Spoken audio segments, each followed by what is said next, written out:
নমস্কার বন্ধুরা, স্বাদের ঠিকানায় আপনাদের সকলকে স্বাগত। আজ আমি আপনাদের সাথে ইনস্ট্যান্ট দই বড়ার রেসিপি শেয়ার করব।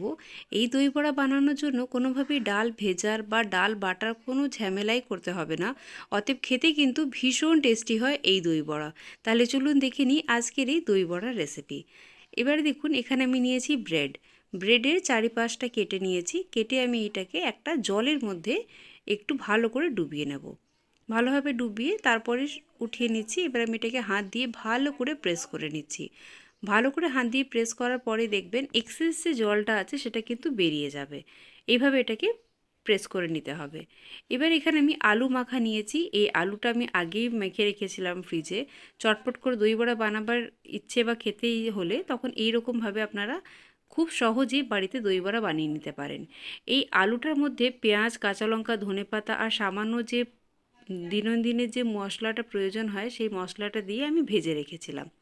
এবারে দেখুন, এই ব্রেডের মধ্যে দিয়ে এটাকে এইভাবে আমি গোল করে নিয়েছি। ঠিক খুব সুন্দরভাবে একটা গোল শেপ দিয়ে দিয়েছি।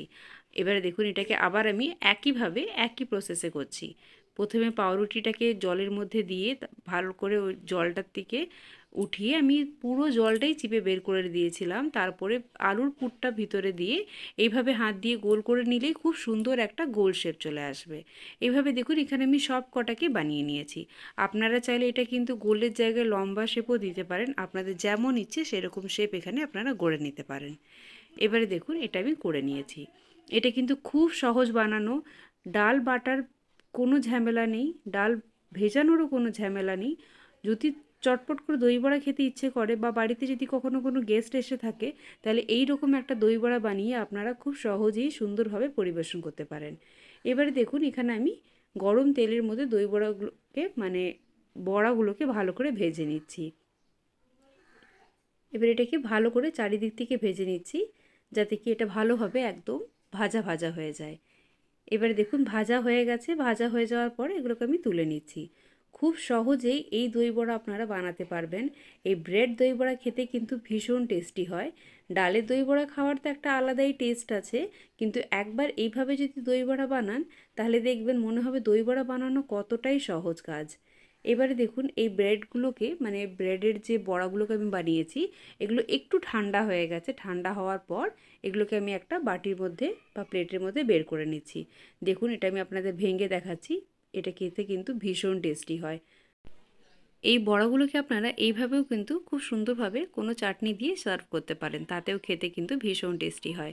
এবার এখানে আমি দই নিয়েছি। দইটার মধ্যে একটু জল দিয়ে ভালো করে ফেটিয়ে নিয়েছি। ফেটিয়ে নেওয়ার পর এই বড়াগুলোর উপরে দই দিয়ে দিয়েছি। ঠিক যেভাবে আমরা দই বড়া বানাই ঠিক সেইভাবে এবারে পুরো প্রসেসটা আমরা করে নেব। আমি আপনাদের সাথে কিছুদিন আগে দই বড়ার রেসিপি শেয়ার করেছি। আপনারা অবশ্যই সেই রেসিপিটাও একবার চেক করবেন। এবারে দেখুন, এটাকে আমি ভালো করে দই দিয়ে কোট করে নিচ্ছি। আপনারা চাইলে এটা কিন্তু দই কিছুক্ষণ ভিজিয়েও রাখতে পারেন, তাতেও খেতে কিন্তু খুব ভালো হয়। এবার এখানে আমি একটা তেঁতুলের চাটনি, যেটা আমি ভিডিও আপনাদের অলরেডি দিয়ে রেখেছি, সেটার মধ্যে পুরো ডিটেলসে ভিডিওটা দেওয়া আছে। সেখানে আপনারা দেখে নিতে পারেন কিভাবে এই দুটো চাটনি আমি বানিয়েছি, আর এই মশলারও ভিডিওটা আমি দিয়ে রেখেছি। তেঁতুলের চাটনি দেওয়ার পর আমি এখানে পুদিনা পাতা, ধনে পাতা দিয়ে একটা চাটনি তৈরি করেছি, সেটা দিয়েছি। আর এখানে আমি ভাজা মশলা দিচ্ছি। ভাজা মশলা দেওয়ার পর এখানে আমি বিট নুন দিচ্ছি। বিট নুন দিলে যে কোনো চাটের টেস্ট কিন্তু বেড়ে যায়। তাই এই রকম দই বড়া বা কোনো চাট বানানোর সময় অবশ্যই বিট নুন প্রয়োগ করবেন। এবারে দেখুন, এখানে আমি অল্প একটু সেও ভাজা দিয়ে দিলাম। এবারে একটু বেদানা এখানে রাখা ছিল, তাই বেদানাগুলো আমি উপরে দিয়ে দিলাম। দেখতেও খুব ভালো লাগে, আর এগুলো মুখে পড়লেও খেতে ভীষণ টেস্টি লাগে। এইভাবে আপনারা খুব সহজেই বাড়িতে ইনস্ট্যান্ট দই বড়ার রেসিপি